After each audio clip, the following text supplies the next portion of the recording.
This land, particularly Tamil Nadu, has been a land of devotion.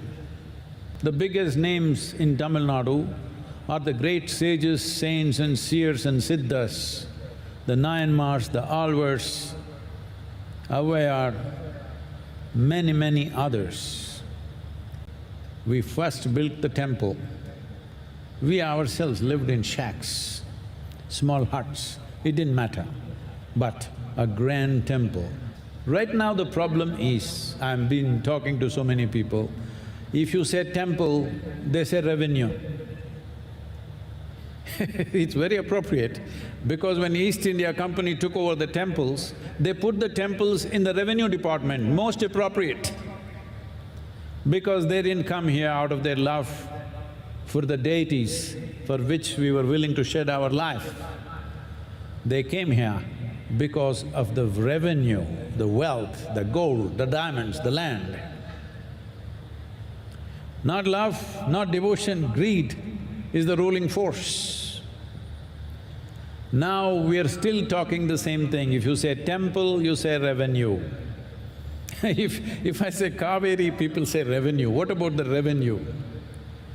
I know I shouldn't be speaking this language, but because so many people are not getting it, I'm saying this, please listen. If I say your mother, will you say revenue? If I say your wife, will you say revenue? If I say your children, will you say revenue? Then why is it when we say temple, you're saying revenue? It's shameful that we are talking about temples as revenue. It's not about revenue, it's not about land. I'm saying this because today when I say these temples should be in the hands of the devotees, some people say, why can't we take over the churches? Why can't we take over the mosques? Why can't we take over the Jain temples, gurudwaras? No, you should not touch the mosque, you should not touch the church, you should not touch the gurudwara or the Jain temple, because there is one injustice. You don't have to multiply that. Instead of solving the problem, you want to multiply the problem. Nobody has any right to take anybody's place of worship, whoever they are, whatever they believe in. If it means something to them, it means something to them, that's all. But in Tamil Nadu, 87% of the population, their places of worship, unfortunately, is in the hands of the government by default, not by intent, because the East India Company did it.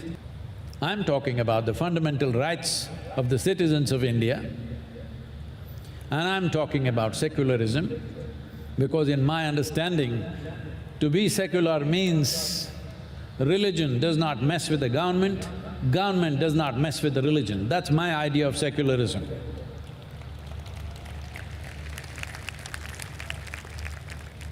The UNESCO, oh, look at these guys, they've all come prepared. Okay.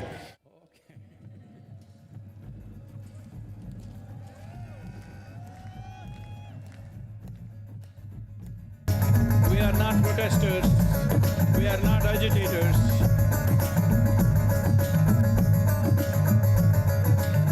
We are not protesters, we are not agitators, we are anguished, we are pained. So all these people who are raising their support with these banners, these are not agitators. We will not block roads, we will not block trains, we will not cause inconvenience to others. But as responsible citizens of this state, when the state is going for election, we are expressing our anguish. Please listen. Every one of you who's standing for election, please listen. Ladies and gentlemen, this event would not have been possible